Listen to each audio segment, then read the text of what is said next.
Wakil Presiden Republik Indonesia Gibran Raka Buming Raka meluncurkan program bernama Lapor Mas Wapres. Melalui program ini, warga bisa menyampaikan keluhan, saran, atau gagasan langsung ke Istana Wakil Presiden di Jakarta Pusat. Jangan jadi akhirnya menimbulkan kebingungan dan potong-potong kompas. Harusnya tugas Wakil Presiden itu kan memastikan membantu Presiden, ya, supaya seluruh perangkat-perangkat pemerintahan yang ada itu bekerja maksimal.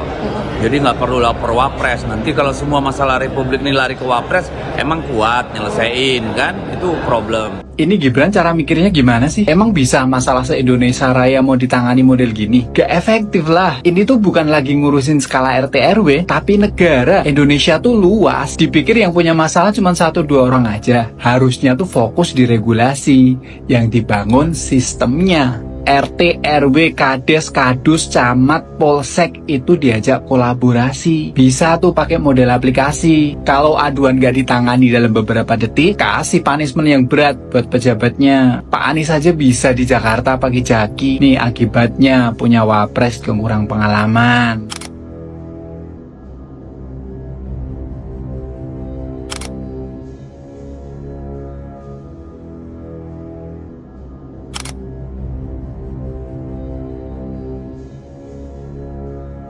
Lapor Mas Wapres, posko pengaduan ala Gibran, solusi atau sekedar gimmick? Assalamualaikum warahmatullahi wabarakatuh. Halo Sobat RJ semuanya. Ada yang lagi rame nih, Gibran, wakil presiden kita yang baru, bikin posko pengaduan langsung di Istana Wakil Presiden. Namanya yaitu Lapor Mas Wapres. Bayangin, ada ruangan khusus di istana buat masyarakat yang mau curhat soal masalah-masalah mereka, mulai dari masalah tanah, masalah izin usaha, sampai problem sosial lainnya. Hal ini serasa layanan premium. Dan ini pun langsung diurus sama orang istana. Tapi serius nih, apa posko kayak gini bakal efektif? Dan katanya tim Gibran, di hari pertama saja posko ini cuma bisa nampung 50 aduan. Jadi kalau yang datang lebih, siap-siaplah untuk sabar menunggu. Masyarakat yang datang disuruh ambil nomor antrian, nunggu di ruang tunggu, dan dijanjikan bakal dilayani oleh petugas. Nah, di sini serunya, udah kayak nonton drama ruang tunggu rumah sakit. Semua di sini berharap masalahnya cepat selesai. Tapi ada tapinya sob, semua laporan tentunya mesti harus diproses dan dianalisa dulu kan?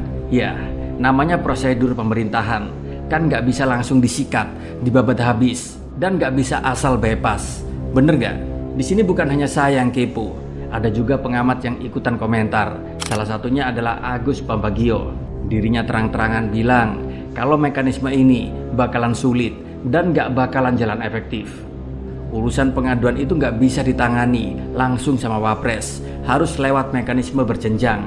Misalnya soal sengketa tanah, itu biasanya bakal dioper dulu ke Kementerian ATR atau BPN. Kalau masalahnya kompleks, tambah lama deh prosesnya.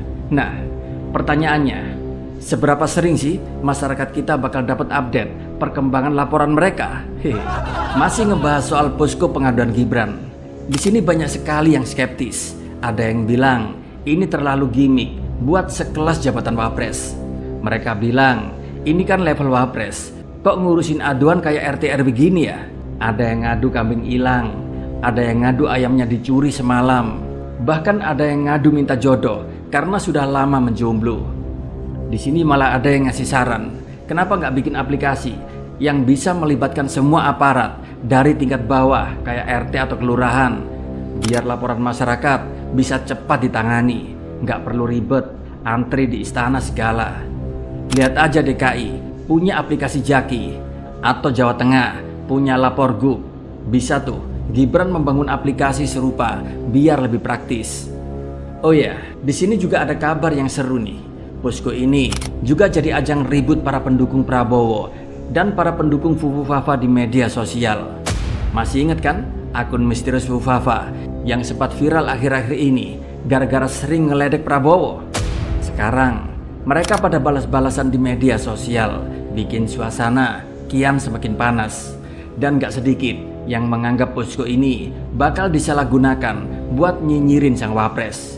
Ya sudah tentulah, para pendukung sejati Prabowo akan minta Gibran untuk segera mengusut kasus Bu Fafa. Hehe.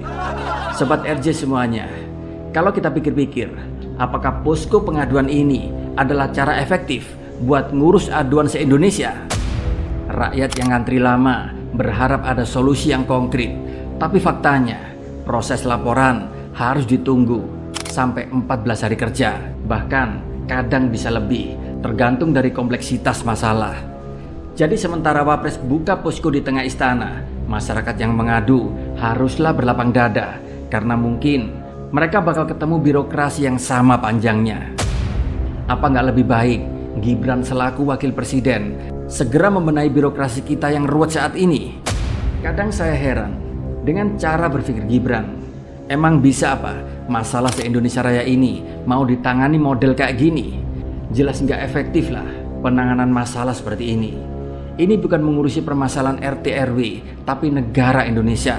Dan negara ini sangat begitu luas. Apa dipikir Gibran yang punya masalah cuma 1-2 orang saja? Apa nggak lebih baik Gibran saat ini fokus, kalau tujuannya ingin mendengar masalah rakyat dan berharap bisa menyelesaikan masalah rakyat, perbaiki dong regulasi saat ini dari mulai RT, RW, Kades, camat sampai polsek. Semuanya harus digandeng, diajak berkolaborasi. Misalnya pakai model aplikasi sebagai aduan dan layanan masyarakat, lalu diupload di Play Store. Lalu Gibran dalam aplikasi tersebut bikinlah terapi kejut buat aparat yang balelo. Kalau ada aduan atau layanan masyarakat yang tidak ditangani dalam 24 jam, kasih ruang aduan khusus ke Gibran, yaitu dalam satu aplikasi. Kan simple, Gibran pun bisa lakukan tindakan tegas buat aparat tersebut.